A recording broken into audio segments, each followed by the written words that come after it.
Hello my dear friends, तो मैं आपको बता रही थी पद संरचना और वाक्यों के बारे में। ये है आपका AECCS 101 कोर्स संस्कृत भाषा एवं साहित्य का फर्स्ट यूनिट, जो कि बहुत ही ज़्यादा इम्पोर्टेंट है।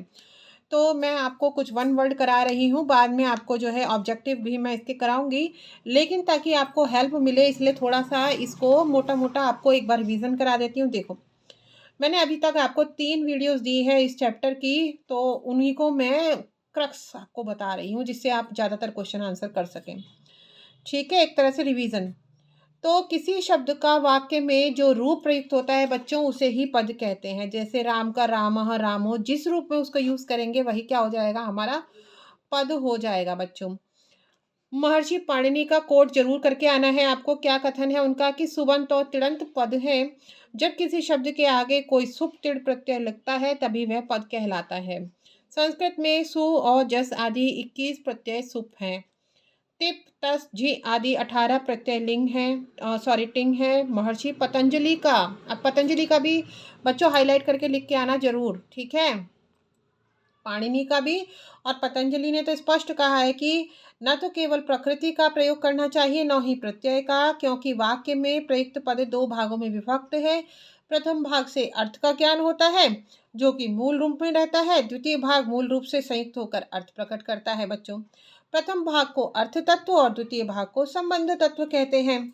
ठीक है, क्योंकि अनेक पदों के मिलने से ही वाक्य का निर्माण होता है बच्चों। कभी कभी एक पद भी अर्थ प्रकाशन में समर्थ हो जाता है। जैसे मैंने आपसे पूछा, आप लोग स्कूल गए थे, तो आपने सिर्फ हाँ बोल दिया, तो मैं समझ जाऊंगी हाँ आप स्कूल गए थे, तो हाँ इसे पूरा वाक्य बन रहा है। तो हर जगह यह भी सही नहीं होता कि कई शब्दों के समूह से ही वाक्य बने बच्चों। वाक्य आकांक्षा, योग्यता और सन्निधि से युक्त पद समूह से निर्मित है। ठीक है, तो ये जो वाक्य है ये इनमें किन चीज़ों की आवश्यकता है? आकांक्षा, योग्यता और सन्निधि। अब ये क्या होते हैं आकांक्षा, योग्यता और सन्निधि? इसको आप मेरी वीडियोस में डिटेल में जाके देख सकते हैं, जो मैंने आज ही लाइव में डाली हुई हैं। संस्कृत में 3 वाच्य हैं, कर्तवाच्य, कर्मवाच्य और है बच्चों मेरे भाववाच्य। ठीक है, सामान्यतः वाक्य 3 प्रकार के होते हैं, सरल, संयुक्त और मिश्र।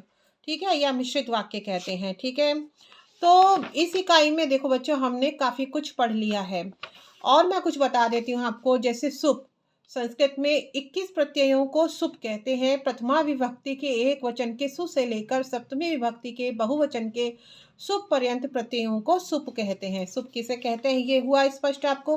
अब है बच्चों विभक्ति। संस्कृत में प्रथमा, द्वितीय, तृतीया, चतुर्थी, पंचमी, षष्ठी और सप्तमी को क्या कहते हैं? विभक्ति कहते हैं। तिंग, तिंग प्रत्याहार में तिप से लेकर महिंग तक 18 प्रत्यय होते हैं।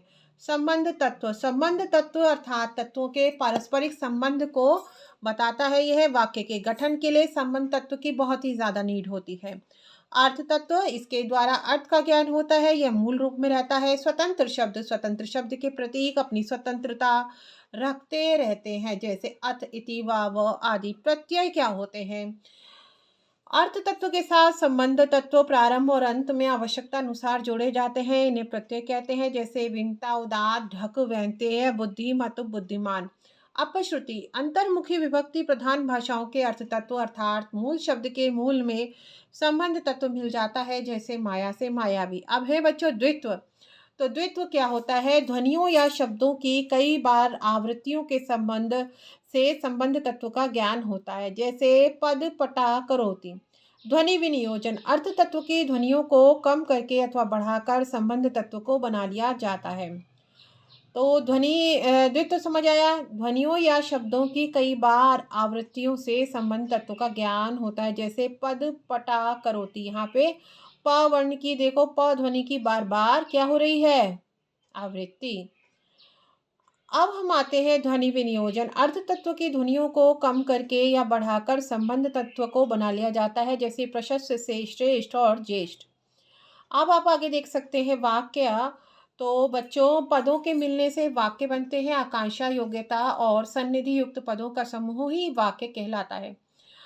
अब आप पढ़ेंगे पद। संस्कृत में सुबंत और तिङंत को पद कहा गया है। जब किसी शब्द या धातु से आगे कोई सुप प्रत्यय या तिड़ प्रत्यय लगता है तो बच्चों उसकी पद संज्ञा होती है। शब्द, किसी सार्थक ध्वनि समूह को शब्द कहते हैं। अग्र और पश्च प्रथम पद को अग्र और बाद वाले पद को पश्च कहते हैं। उन्हें उद्देश्य और विधेय भी कहते हैं। जैसे रमेशः पठति, इस वाक्य में रमेशः उद्देश्य है और पठति विधेय है। कर्तवाच्य, कर्तवाच्य वाक्य में कर्ता की प्रधानता होती है। इस वाच्य के कर्ता में प्रथमा और कर्म में द्वितीय विभक्ति होती है। क्रिया के पुरुष और वचनकर्ता के वचन और पुरुष के अनुसार प्रयुक्त होते हैं। अब कर्मवाच्य, तो कर्मवाच्य के वाक्य में कर्म की प्रधानता है। इसमें कर्ता में तृतीया और कर्म में प्रथमा विभक्ति का प्रयोग होता है।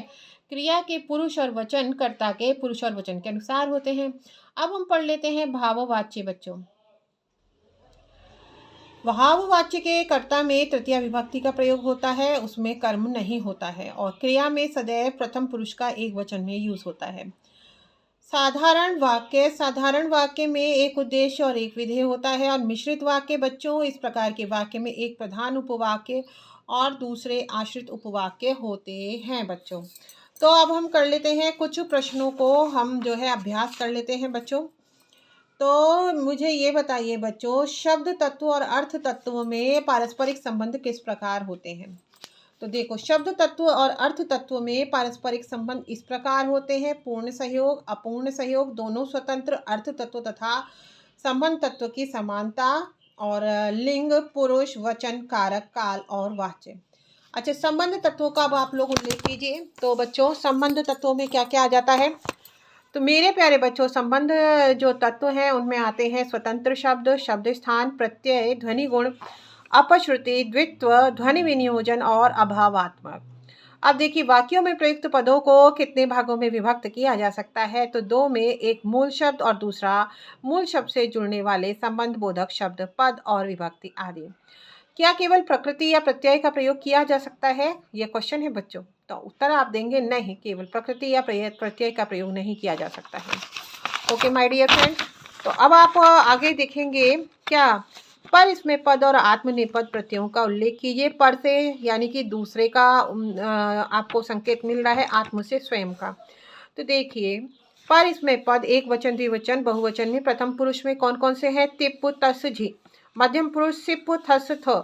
उत्तम पुरुष मिप, वस, मस। आत्मनेपद यानी स्वयं के विषय में एक वचन, द्विवचन, बहुवचन, प्रथम पुरुष तो आताम, झ।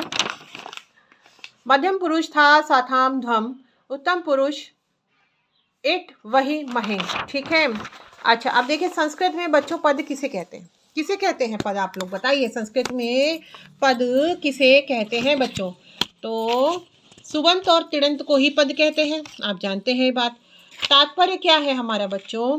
तो तात्पर्य यह है कि किसी शब्द के आगे जब कोई सुप प्रत्यय लगता है तभी वह पद कहलाता है। सुप किसे कहते हैं? सु से प्रारंभ कर सुप पर्यंत प्रत्ययों को का प्रत्याहार सुप कहलाता है। क्या? सु से प्रारंभ कर सुप पर्यंत प्रत्ययों का प्रत्याहार सुप कहलाता है।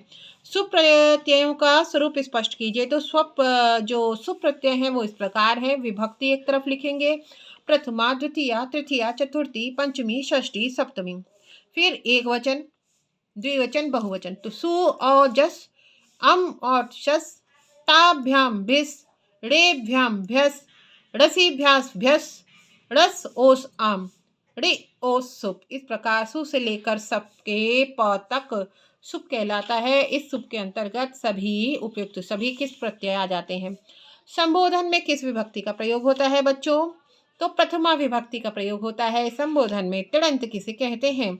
तिप के ति से लेके महिड़ के ड़ पर्यंत टिड़ प्रत्याहार कहलाता है। तिप तस आदि में किसी भी प्रत्यय से युक्त क्रिया पद को तिड़ंत कहते हैं। पर इसमें पद और आत्मनेपद प्रत्ययों का उल्लेख कीजिए। तो एक वचन, द्विवचन, बहुवचन, प्रथम पुरुष में तिप, तस, झी। मध्यम पुरुष सिप, थस, थ। उत्तम पुरुष मिस, वस, मस। आत्मनेपद एक वचन, द्विवचन, बहुवचन, प्रथम पुरुष तो आताम, झ। मध्यम पुरुष था, साथाम, ध्वम। उत्तम पुरुष इट, वही, महें। ठीक है। तो इस तरीके से बच्चों मैंने आपको अभ्यास प्रश्न पत्र कराए। अब मैं कुछ टाइम बाद आप लोगों के लिए लेकर के क्या आऊँगी बच्चों? बहुविकल्पीय प्रश्न उत्तर लेकर के आऊँगी। ठीक है। जैसे कि वाक्य की संरचना होती है बच्चों, तो सार्थक शब्द समूह से। ठीक है, सार्थक शब्द समूह से होती है। अब आप देखिए, आख्या आख्यात किसे कहते हैं बच्चों? तो क्रिया को कहते हैं। अगला क्वेश्चन है वाक्य में होनी चाहिए। तो वाक्य में क्या होनी चाहिए बच्चों? योग्यता होनी चाहिए। अब देखो वाच्य कितने होते हैं? 3 होते हैं। सुप कितने होते हैं? 21 होते हैं। संबोधन में होती है बच्चों तो क्या होती है? प्रथमा विभक्ति होती है। टिंग कितने प्रकार के हैं? तो 18। और बच्चों पर इसमें पद में के कितने प्रत्यय हैं? तो 9। पर इसमें पद के कितने हैं? 9। और ये जो आधाम प्रत्यय है ये कैसा है? आत्मनेपदी। और संस्कृत में कितनी विभक्तियां हैं बच्चों? तो 7 विभक्तियां हैं। तो आशा है मुझे कि ये टॉपिक आप लोगों का जो है कवर हो गया होगा। अगर कवर हुआ है तो मुझे ज़रूर से ज़रूर कमेंट कीजिए और इस वीडियो को ज़रूर से ज़रूर हाइप कीजिए, लाइक कीजिए, सब्सक्राइब कीजिए और जाने से पहले ज़रूर से ज़रूर सब्सक्राइब करके जाइए मेरे चैनल वीथिका शिव अध्ययन को। धन्यवाद बच्चों।